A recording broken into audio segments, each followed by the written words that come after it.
Let's pray. First, Lord,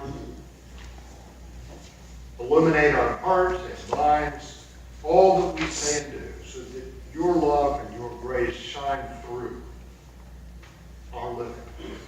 Continue to bless each person here with our thoughts and our sense of redemption and our hopes and dreams. Continue to give us understanding and renewed understanding, and transform our hearts and minds that we may follow you more clearly. Lord, this morning, bless the words of my mouth, the meditations of our hearts. O Lord, our rock and our redeemer. Amen. So in Advent, we come across that bit of seasonal confusion. We always celebrate this in the church, at least in recent years.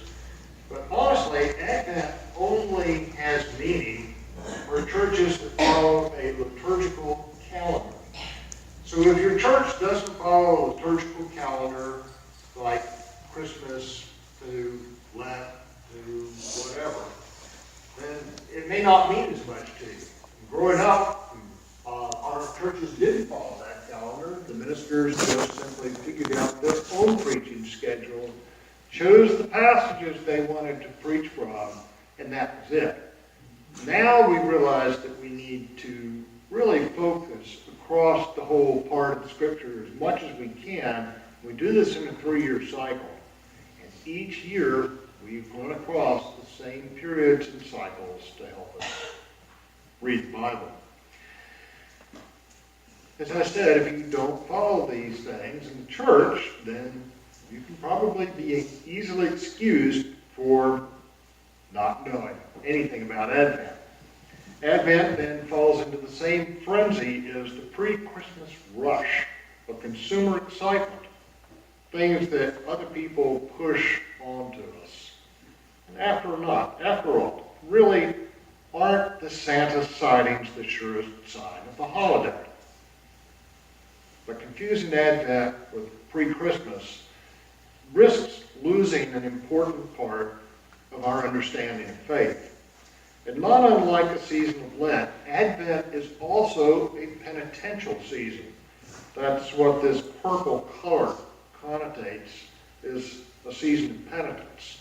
It's sometimes called a royal color, which indeed it is, but it also conveys it in blue, this idea of penitence. Now, right off the bat, that could be a forbidding problem to people trying to generate some shopping enthusiasm. But it just wouldn't do for people to adopt an introspective discipline for deeper questions of faith when they're trying to make merry and shop at Macy's. Penitence calls us to consider reconciliation with God so that we don't take life and God's call and God's gifts for granted. Certainly it doesn't cancel out the joy of living. That was never the intent. After all, there is pleasure in the world, in love, and joy of working and dealing with others. There can be joy in doing one's work well, living into a gospel of grace and peace. Many consider the giving of gifts and the sharing of time as a distinct pleasure in life. So a penitential attitude concerns reflecting from where we find our joy and peace and purpose in life. What's the center of our lives, especially at this season? And penance redirects us to God.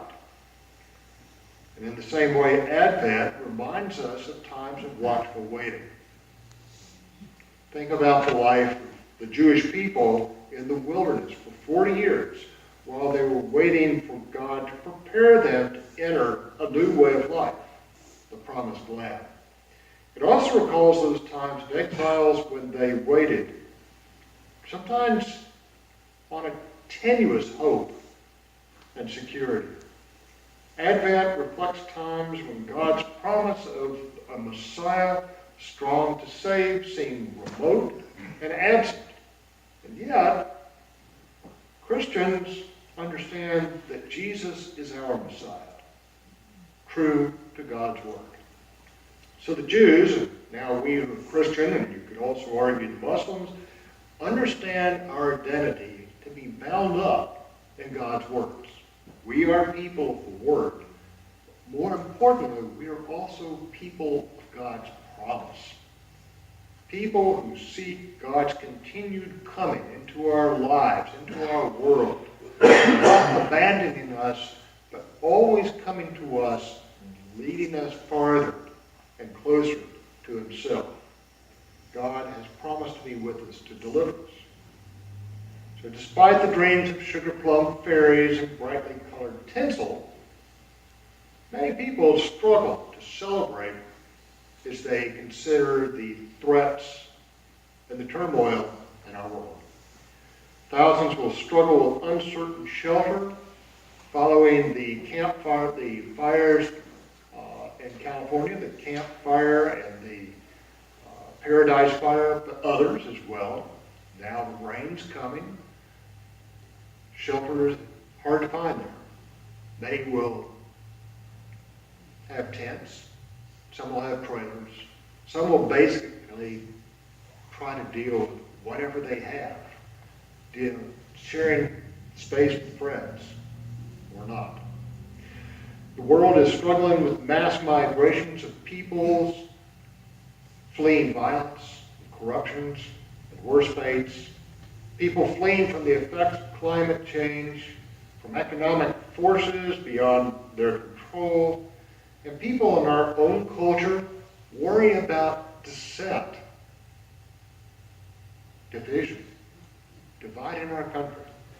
When people people struggle for clean water, as so many people do, or have little access to life-giving care, medical care, hope can seem mighty fragile, if not abstract. We only have to get to know some of our neighbors, friends, and what they deal with in life, and we begin to appreciate a disconnect from the manufactured commercial holiday of false festivities. So the idea of a holly jolly Christmas for everyone doesn't really ring true. Maybe a hollow shell for people in despair. And yet, as the Apostle Paul wrote to the Corinthians, writing about love, he says, only faith, hope, and love endure.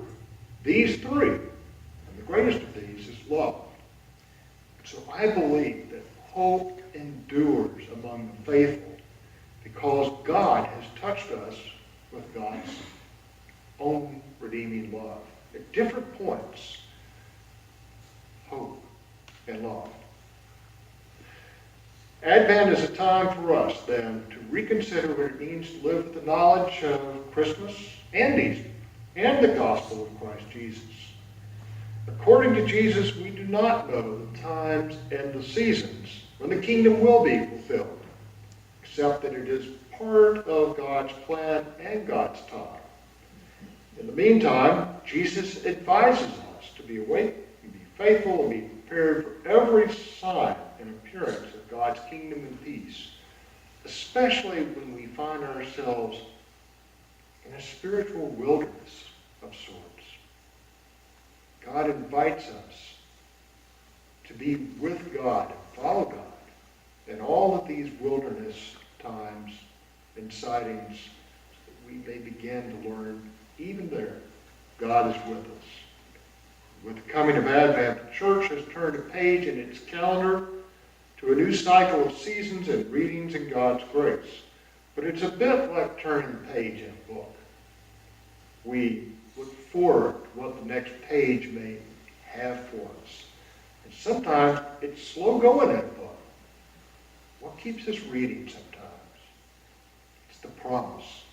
It's the hope that we're going to get to the good parts of the book sooner or later.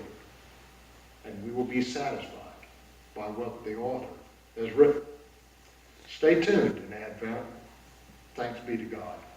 Let us pray.